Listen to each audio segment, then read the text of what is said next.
You're listening to a 3CR podcast created in the studios of independent community radio station 3CR in Melbourne, Australia. For more information, go to allthews.3cr.org.au.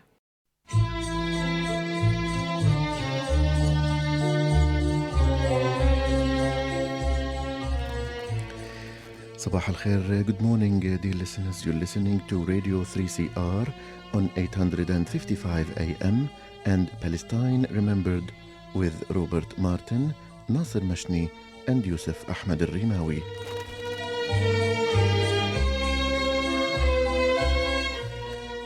Palestine Remembered is Australia's only English-language radio program that is totally dedicated to Palestine. We'd like to welcome those listening on 855 and those that will join us on podcast at 3cr.org.au.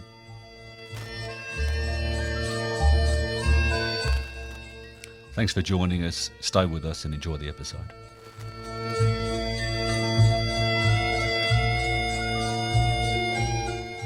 Good morning, listeners, and welcome to 2024 and another episode of Palestine Remembered.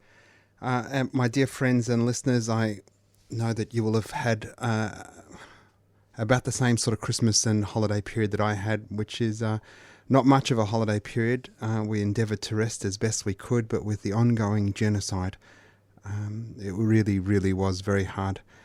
I'm buttressed, I'm elevated by the continued support of so many well-meaning Australians and Palestinians and supporters of Palestine and justice. I'm evidenced by the just wonderful solidarity and intersectional connectedness of the Palestinian struggle with our Indigenous black brothers and sisters. And I'm sure many of you attended the Invasion Day rally as I did in Naarm here in Melbourne, and just to see just how welcome our community, the Palestinian community, was, that the years of work that so many Palestinians have done with the Indigenous movement, with the black movement, with the warriors of the Aboriginal Resistance War. What wonderful people, Uncle Gary, Uncle Robbie, and so many others. To see, look, I think it's perhaps the second or third biggest march I've ever been a part of. Well over 100,000 and possibly as much as 200,000 people. I almost was towards the very front of the rally, which is pretty rare for me these days, and got to the bottom from Parliament House to Swanston Street and watched the front of the march get to Flinders and looked back, and people were still at Parliament steps feeding in down Burke Street from Spring. So wonderful for those connected movements, the fight against imperialism, the fight against settler colonialism, the fight against racism, to see so many Palestinians with Aboriginal flags and so many Indigenous folk carrying Palestinian flags and wearing keffiyehs, really, really was uplifting. The genocide, though, continues. You know, I've been doing this for a very long time, and I think about what we need to do to build a movement, to create hope, to think about tomorrow. We're not far from a ceasefire, as is reported in a number of different places, but a ceasefire is just the beginning. We need to be thinking about that, as everything we've done is just to get to this point, the sacrifice of tens of thousands of lives. There's no question by the end of this we will approach six figures, if it's not already close to that. Well in excess of 30,000 people are dead now, 60,000 injured, 10,000 or more missing. That this is just the beginning, that Gaza needs to be rebuilt, that Gaza needs justice, that everyone that is guilty of those crimes, whomever they may be, needs to be held to account, and that we need to buttress ourselves and really uplift ourselves for the work that's ahead, because once the genocide ends, the real work begins. And I think we're in a better strategic place than we've ever been. Israel has been defeated. Let's make no bones about that. Whatever their strategic goals might have been, they have been defeated. Palestinians have long rejected this concept of a two-state solution, of denying Palestinians from 48 the right to return, for Palestinians to be carved into cantons. We reject the notion that our dirt needs to be cut. We're all going home, all of us, to wherever we used to come from, and we will share Abraham's land together. And anyone that doesn't want to share it together, whatever their religion, be they Muslim, Christian or Jew, they're not welcome. They can leave. This is a defeat for Israel strategically. They've already withdrawn from the north. They're suing for peace, if you will, quote unquote. Their outreach to Qatar to get involved to negotiate a ceasefire for all oppressed peoples. This moment should uplift us all, that with all the might that the West could deliver. And we've seen it before. We saw it in Vietnam, we saw it in Afghanistan, we saw it in Iraq. You cannot bomb out an idea or a belief in a human being's desire for freedom and justice and liberty. This is a massive strategic defeat for Israel. If they were planning on doing their three-state plan, and long held by the most virulent of Zionists, that Gaza needs to end up in the Sinai, and that the West Bank needs to end up in Jordan, and that the river to the sea, everyone we free as long as everyone is Jewish, that plan has fallen to zero. The world, even Australia, has said that Gaza can't shrink geographically, that population transfer won't be accepted. So if that was the plan, you failed. If the plan was to have the people of Gaza surrender, you failed. If the plan was to break our spirit, you failed. What you have succeeded in is letting the entire world know, not just Palestinians and their supporters, not just brown people and people on the fringes, quote unquote. You've let the whole world see what we've been saying for 100 years, that Zionism is racist supremacism, that Zionism is racism, that Zionism is settler colonialism, that Zionism has to be defeated. And an entire generation, and two, possibly three, that haven't been impacted or infected by mainstream media, whomever the purveyor and the deliverer of that message might be, is out on the streets all over this earth. And, you know, whether it's at our rallies or at Invasion Day, the average age of the participants there is in the 20s. And the future absolutely is ours, and the future is absolutely bright, and the future where everyone is free to live as they wish, irrespective of their race, colour, religion, gender, identity, is not far away. So the work really begins once the genocide ends. So drink your power drinks, pull up your socks and tie your shoelaces on extra tight. We need to keep marching and keep jumping out. So please make sure you come along tomorrow. It's going to be a warm one, so be smart. If you get impacted by the heat, please don't come out. Wear a hat, bring a bottle of water.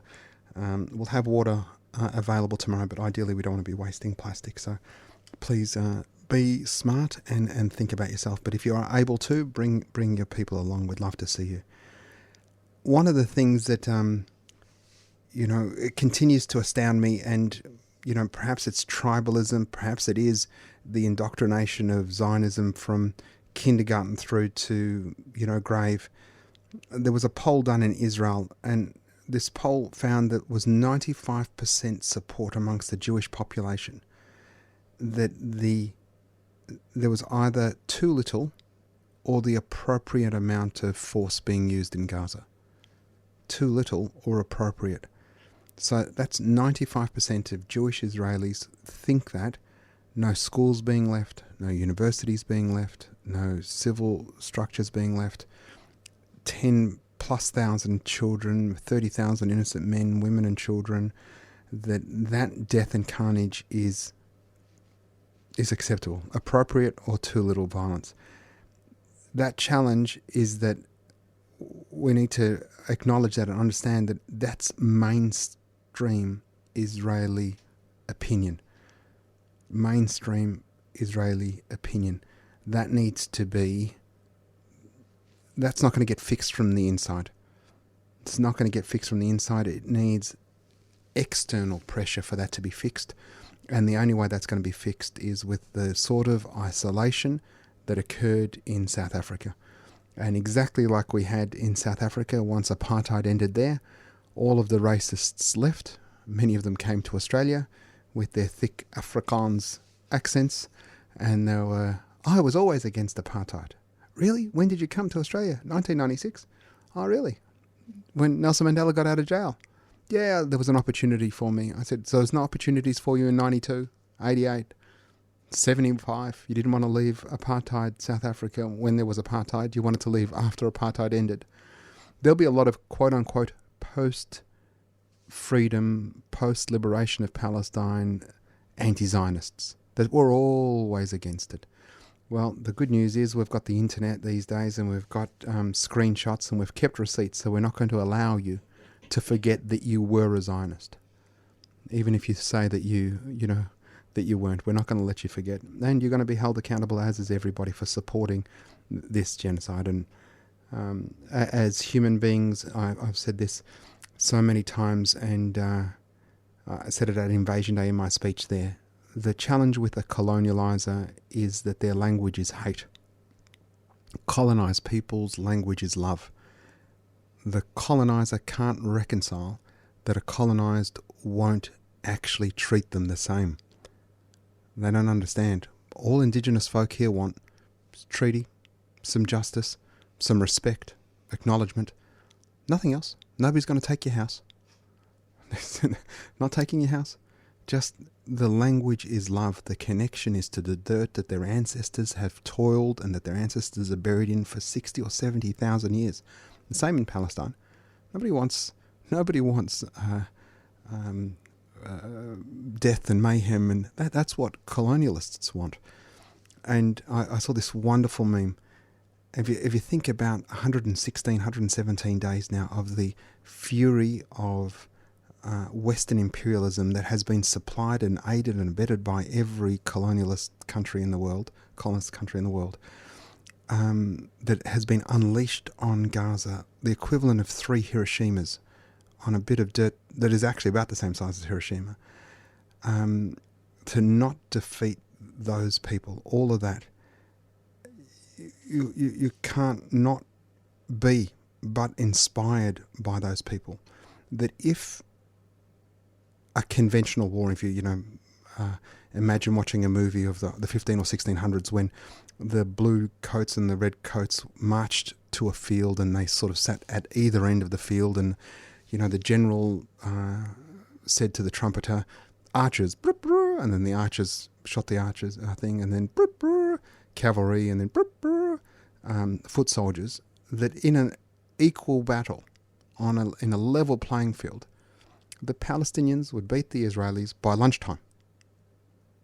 Now, there's no question about that, evidenced by what 20,000 men with Kalashnikovs and homemade rockets and whatever have been able to do to the 4th quote-unquote strongest army in the world. That's not the challenge. The challenge for Israelis is that at dinner time, our mums would make them dinner. That's what hurts them. That's what upsets them. Is that it's not about, and it's never been about Judaism. What it's always been about, and what it is about, is settler colonialism and hate. The mask is well and truly off. We've got one of my favourite speeches from Malcolm X to play for you, and this is, before he was assassinated in the 60s. It was true then, and it's true now, and I hope you enjoy his words. The Palestinian struggle is not just a cry for justice. It's a blistering battle for the most fundamental human rights that every living soul on this planet should inherit by birthright. It's an unyielding resistance against the oppressive, suffocating grip of occupation and the callous denial of the most basic human dignity. Just as the civil rights movement in the United States fought against the chains of racial discrimination, so too do the Palestinian people strive to shatter the chains of occupation and tyranny. Never forget, my friends, that the Palestinians, much like African Americans in the United States, have been subjected to a heart-wrenching history of suffering and torment. The birth of Israel in 1948 brought forth the mass expulsion and dispossession of hundreds of thousands of Palestinians from their ancestral homes and land. This is a historic injustice that continues to haunt the lives of Palestinians to this very day. The situation in Palestine serves as a brutal reminder of the consequences of colonialism and the ruthless dispossession of indigenous people. It is an agonizing reminder that the fight for justice knows no borders, and we must stand united in solidarity with all oppressed peoples, whether they reside in the United States, South Africa, or anywhere around the world. Leve Palestina och krossa sionismen. Leve Palestina och krossa sionismen. Leve, leve, leve Palestina. Leve, leve, leve Palestina. Leve Palestina och krossa sionismen. Leve Palestina och krossa sionismen. Och vi har odlat jorden. Och vi har odlat jorden. Och vi har skördat vetet. Och vi har skördat vetet. Vi har plockat citronerna. Och vi har plockat citronerna. Och pressat oliverna. Och pressat oliverna. Och hela världen känner till vår jord. Och hela världen känner till vår jord. Leve, leve, leve Palestina. Leve, leve, leve Palestina. Leve Palestina och krossa sionismen. Leve Palestina och krossa sionismen. Och vi har kastat stenar på. Och vi har kastat stenar på. Soldater och poliser. Soldater och poliser. Och vi har skjutit raketer. Och vi har skjutit raketer. Mot våra fiender. Mot våra fiender. Och hela världen känner till vår kamp. Och hela världen känner till vår kamp. Leve, leve, leve Palestina. Leve, leve, leve Palestina. Leve Palestina och krossa sionismen. Leve Palestina och krossa sionismen. Och vi ska befria vårt land. Och vi ska befria vårt land. Från imperialismen. Från imperialismen. Och vi ska bygga upp vårt land. Och vi ska bygga upp vårt land. Till socialismen. Till socialismen. Och hela världen kommer att bevittna. Och hela världen kommer att bevittna. Leve, leve, leve Palestina. Leve, leve, leve Palestina. Leve Palestina och krossa sionismen. Leve Palestina och krossa sionismen. Leve Palestina och krossa sionismen. Leve Palestina och krossa sionismen. Leve Palestina och krossa sionismen. That was Leve Palestina, and before that, Malcolm X.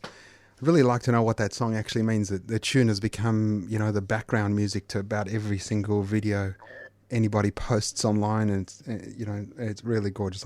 I promise to look it up and let everybody know next week. One of the most hurtful things for Palestinians is that we're a bridge. There isn't an Arab leader. There isn't an anti-imperialist or a movement that hasn't used Palestine as a bridge. This is my chance to get elected. Most recently, Erdogan in Turkey was all jumping up and down, Palestine, Palestine, Palestine, and he won. And since then, genocide, and still trading with Israel. Israeli tourists still holidaying in Istanbul, and nothing of any real substance has come from Turkey. When he didn't need Palestine anymore, got to the other side, whatever the other side was, these people look back and burn that bridge. It was Saddam Hussein before, it's the Hashemites, it's MBS in Saudi Arabia. It's every single Arab dictatorship and leadership, but not just Arabs.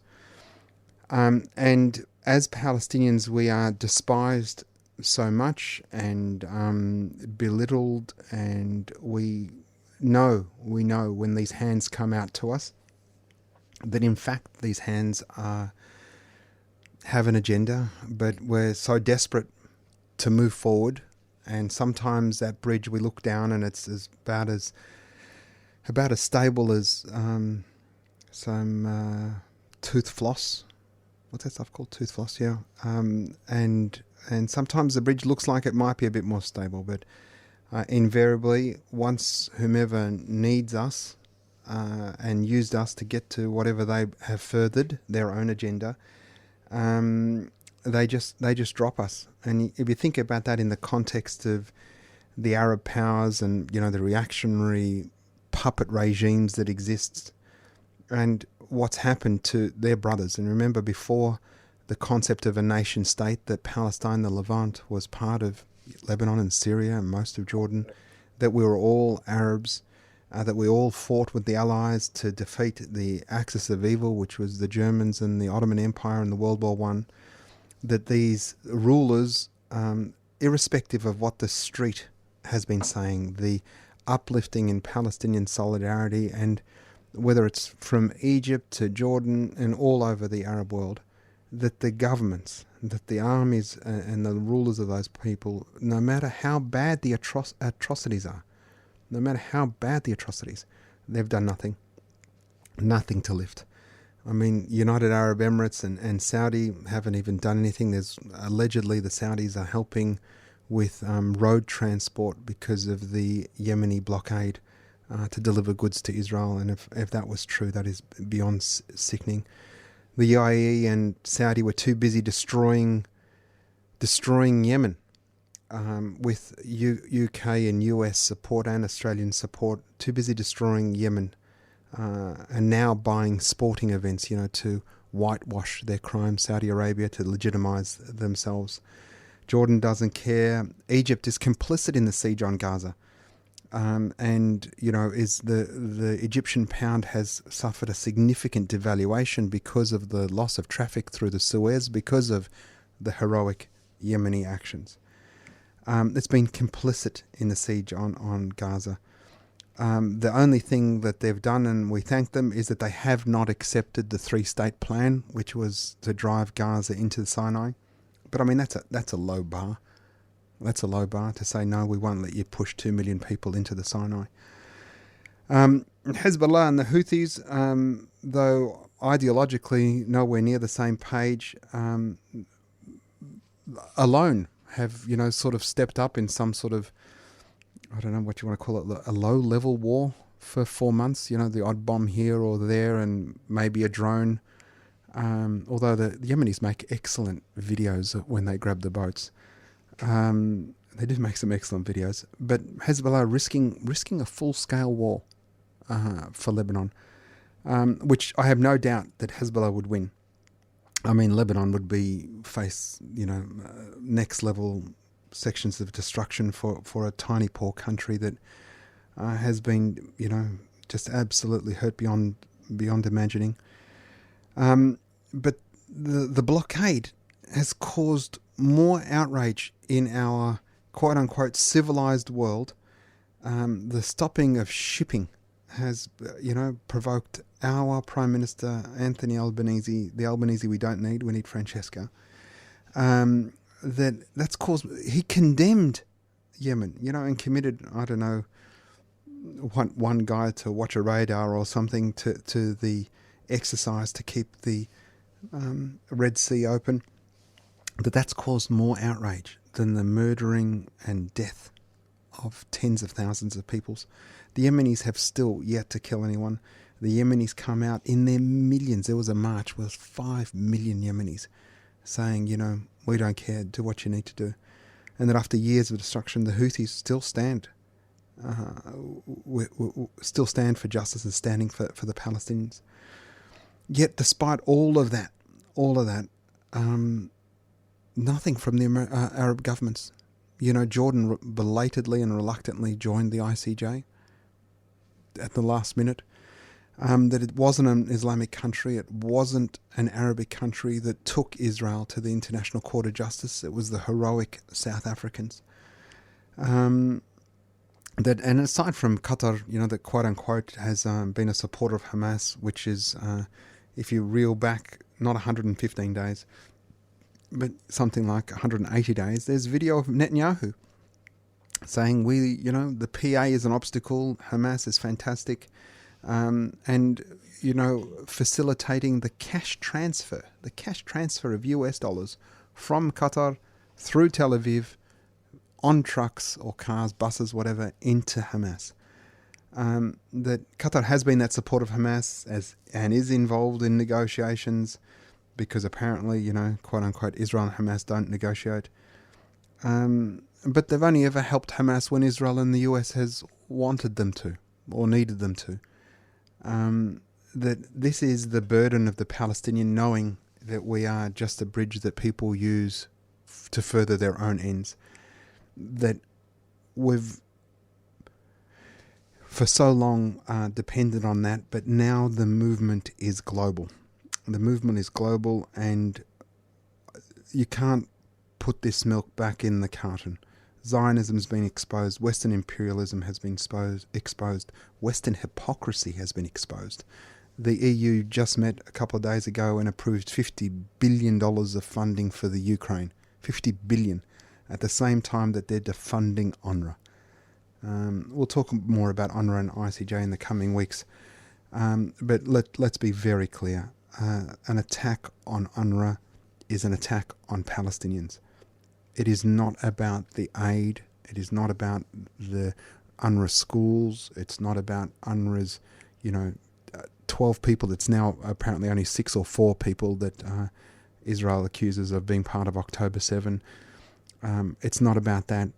It's about UNRWA's mandate, and UNRWA's mandate is about Palestinian refugees, and Palestinian refugees having and using their inalienable, their birthright to return. The destruction, the defunding, the ending of UNRWA is about disconnecting Palestinian refugees from their ability to go home. And that's never going to happen. It's never going to happen. We won't allow it to happen. UNRWA and the Palestinian right to return will exist forever. So we'll talk more about that in the weeks ahead. We're going to play a few ads for you now, and make sure, please, come along tomorrow, 12 o'clock, the State Library. Go to apan.org.au, apan.org.au to find out what other events. There's tons of events. Next Friday, actually yesterday, there was a great action in the city of Hume. Next Friday, they'll be blockading HTA again, an Australian company that supplies componentry to Israel. Make sure you get along to that. The city of Hume next Friday from 10 a.m. Thanks for listening. Make sure you share the podcast, tell your friends, and remember, there's never been a better time for a free Palestine. Stand in solidarity with Palestine this Sunday. With the most devastating attack ever launched on the people of Gaza, it's time for all of us to stand in solidarity with the Palestinian people. Israel has waged war on the Palestinians for the last 75 years. The Nakba, ethnic cleansing, occupation of the West Bank, East Jerusalem and Gaza. Israel has now imposed a total blockade on Gaza and declared war, stopping food, electricity and fuel, and launching an all-out attack. We have to mobilise to show our support for Palestine. 12 p.m, State Library, this Sunday. Rally to demand freedom and justice for Palestine. No war on Gaza. Free Palestine Melbourne is a 3CR supporter.